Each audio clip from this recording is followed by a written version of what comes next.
good day to you and welcome to the New Nigeria Media. My name is Uju Nwachukwu and today on the New Nigeria Show, I'm going to be having a conversation bordering on unity of Nigeria and also Southeast Presidency. My guest today is an Abuja-based journalist, a social analyst, as well as a political analyst. He has quite an interesting point of view on a lot of things that are happening in Nigeria as a polity. Prince Timothy of Waibu. Good afternoon, sir, and thank you for joining me. Welcome, our viewers. Thank you for the invite. All right, so we're just going to go straight into it. Nigeria is a country that is renowned for her diversity, where that's one of the things that makes us beautiful as a people. But recently, that has also been one of the things that has caused a lot of uproar. It's caused a lot of division. It's caused a lot of agitation as well. I'd like to start by asking you, where do you think we got it wrong in the unity of Nigeria? Thank you so much. Where we got it wrong should not be the issue, but how to fix it. Okay. Every generation have their own problems. And now we are seeing agitations for breakup, agitations for fair treatment. Some sections of the country are crying for marginalization. And I think there have been confabs upon confabs without any implementation on the agreement therein. So we got it wrong, not that we don't talk, but we are not honest in implementing what people agreed on. And that is why there is tension, mistrust, and once brothers and sisters don't trust one another, that unity is threatened, even in the family. So I think it's quite an issue of mistrust. Some people are thinking there is winner takes all in our elections, and there is 5% people that didn't vote for the president, and all manner of permutations and perceptions. So we got it wrong because once somebody gets to the center, they believe that whoever that wants it or not, we are in charge. That's what I'm saying now. So can we trace it then to the tendency of people to want to favor their own part of the country with, projects and getting things done to the detriment of the other parts of the country? Unfortunately, I may agree and disagree. Okay. When you think maybe people are favored in appointments, but when you go to some of these places, the people are from, what is going on there? At least over 640 schools are closed down in the north. What did he say of them? Those in the south are open. So I think the major issue we have is leadership. Okay. And people at the center being bold enough to say, brothers, sisters, let's come together and talk. Okay. We know how Nigeria came together. We can't go into 1914 amalgamation or 1960 independence. After all, India and China are far bigger than us, 10 times. In terms of population, you Population, landmass, they've managed their own. Nobody is complaining there. Because once their leaders get there, they are father or mother of all. Indira Gandhi was called the mother of India. Can we call any of our leaders today father of Nigeria? So this is the issue. For now. I'm still trying to get to the root of it. So I understand that is the issue. I'm trying to figure out at what point did people begin to see leadership opportunity, whether presidency or governorship, as a grab as much as you can a policy, use it to satisfy those who have done one thing or the other for you, as against the original idea of those positions, which is to meet the needs of the people, to literally serve the people. At what point did that mindset begin to change? Honestly, the constitution of Nigeria is skewed and it's faulty. Okay. Even when you begin to say we the people agree, when did we agree? Who and who sat down? 1999, the military government by 1998 called some people and asked them to produce constitution. Is that how you do a constitution of a nation? Because had it been people sat down, we won't have this problem. everybody will agree and say this is how it's going to happen. There is so much power in the center. And if you don't decentralize the power, if you don't remove some certain, I keep on saying, Nigeria is a magical country. This security we are having today is because the police is in the center. Do you know how they appoint police? IG at Abuja will say, Chukwuemeka Okeke from Anambra, you are now the police commissioner of Zamfara. In his lifetime, he has never been to Zamfara. He's not speaking Hausa. He doesn't know where Kara mother is located. Has not been to Talata Mafara. He has not been to Guzo. He has not been to Anshi, Diakeni. He doesn't know anything about their culture. And this is the person that is going to secure them. And you say, maybe someone like Musa Abdullahi go to Anambra. And that's the first time the man is going to Anambra. But couldn't that be a tool for integration? Just like No. When you talk about security, my dear sister, you are talking about so many things. Do you know that if a police commissioner that is from Anambra is in charge of security there, let me give you an example because I'm from Anambra. There is a place called the Kulobia. Maybe now there is a call to him that some bandits, some insurgents or terrorists are at the center of Ekulobia. Mentally, he knows where the place is. Doesn't need to consult any DPO or anybody because he knows that the town is bound by Oko, Ibuku. The other side is Nanka. The other side, when you go, you enter Imo State. So he can immediately sitting down within 5 minutes and call police formation from Imo to come over. Those in Nanka come over, those in Oko come over, and those from Ibuku come over. And he can dress down on jeans and polo without people knowing him. Enter nightclub, enter beer parlor, sit down and gather intelligence in what is happening. But when you send somebody that has not spoken Igbo before, or somebody that has not spoken Hausa before to go there, what will he be going there to do? Okay, so these are the issue. And DSS is in Abuja. Army is in Abuja. Even what do they call this one? The defense corps, civil defense corps in Abuja. And you want the place to be secure. Didn't you see the governor of Niger State crying that about 2 local governments in Niger is gone? They are now almost 100 kilometers to Abuja. Boko Haram.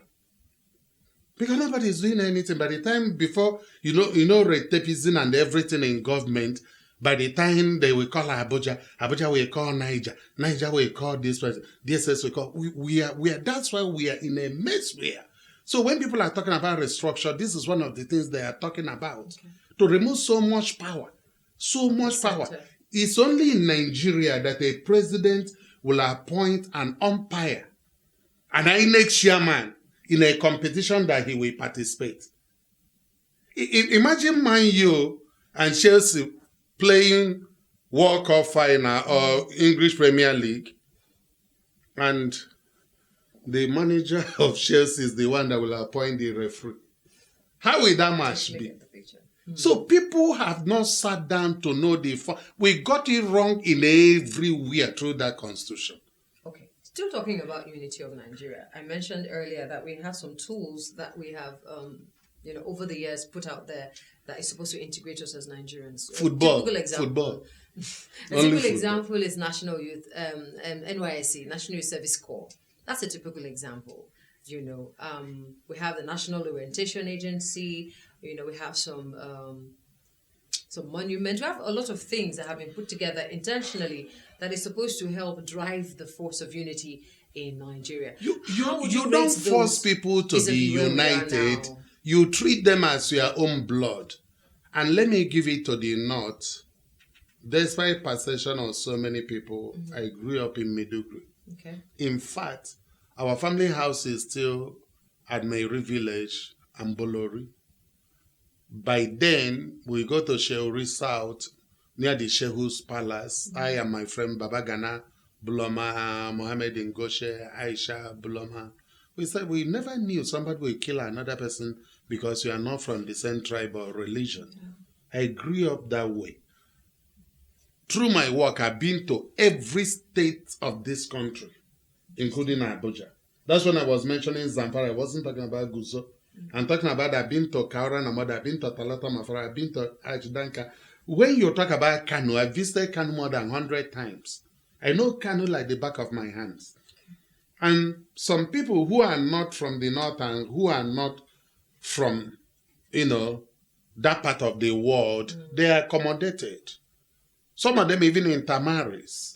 Because when you treat me well, I will become part of you. Yes. So Yorubas, thieves, Idoma, Igbos, and others that are in the north are speaking Hausa and Fulani very fluently. But that is build houses there. That is what we call unity. NYC is okay for 1 year. You send a young person there. Some of them are busy with beauty pageant and just taking selfies and what have you. Then it's okay. Gowan taught it about 1973 or so, but that is not our issue now. It's uniting us, I agree, sending the youth to see the other parts of the country. But I'm talking about people who will stay long in another land that is not theirs. So what kind of, would we need a program for that, or would just assume that people would? I think, like I said, if you give someone sense of belonging, that person, by and by, I was at Enugu, I want to go and eat at a restaurant at Gui Road, and when I hired a keke, I was amazed that he was an Hausa man from Kano. And we got into a conversation. He said he had been here for more than 10 years. He married someone from Ebonyi. He was speaking Igbo. He said all the children are speaking Igbo. So had he been people from Enugu, we are not welcoming, didn't accept him, they were hostile to him. So I'm not advocating for breakup of this country. Okay. But I'm saying that all the components from the least tribe to the biggest one should try to be accommodating. Allow people to practice their religion without you killing them or harassing them because they are not from your own religion. When people want to build a church or build a mosque, allow them. That's what we call unity. And give equal. I'm reading about a state that says the school fee. Yes, in fact, Kaduna, let's mention the school fee for people from Kaduna is 50,000 in Kaduna State University, and non-indigens 500,000. How stupid we can be in this nation? How can he promote unity? And this is the person that is even born in Kaduna. Most of them were born in Kaduna. Their parents are working in the Kaduna civil service, or maybe they are doing business, they are paying tax. And now there's a disparity. You are reminding them you are not one of us. Give it to Lagos. Lagos tried. Lagos can never do such a thing. Okay. It's accommodating. Is there a possibility that maybe if people can see from the federal what accommodating other people looks like, would we learn from it?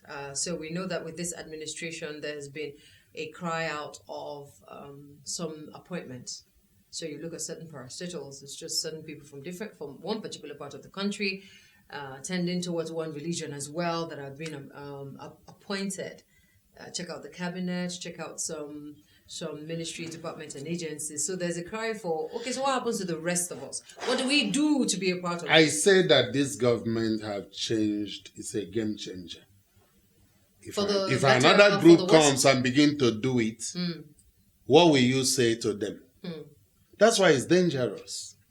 He said there is even a federal character commission. There is this quota system and every other thing. Yes. Everything is discarded. And like I said, it's the winner takes it all, which is dangerous. Yes. Look at the security appointment.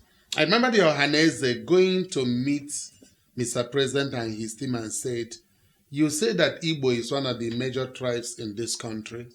And how can you appoint Army head, Navy head, Air Force head, DSS, police, even civil service corps, even youth corps, the person in charge of them, and in the whole over 30 million, 40 million Igbos, not even one person. So you are discussing the security of this country in a meeting and no Igbo man is there? Is it fair? That's what they are saying. And I don't blame anybody for kicking against it. You should be fair. It has never happened before. So if you want to give people a sense of belonging, I'm not interested who is the Minister of Petroleum or who is Minister of this and that, because, like I tell you, it's not reflecting. All these people, you are going to go to their hometowns and they are not investing anything there. It's just the psychological fulfillment that I'm the minister, I'm head of this paracetamol, I'm this, I'm that. That it stops there. But I'm talking about the major issue like security. That one is where I'm showing interest. Okay. You're supposed to, because Adibian Igbo is there now, that Imo State is boiling and some parts of Igbo land. You don't need to go there. You say to him, what is happening? And as an Igbo, he will tell you what is going on there and how to tackle it. Okay. That's why now when they bomb the prison there and bomb the police station, IG have to go there himself and begin to say, we'll set up a forensic investigation to know what happened and blah, blah, blah, blah. It's okay. But what have they discovered? Who will even talk to them? I see.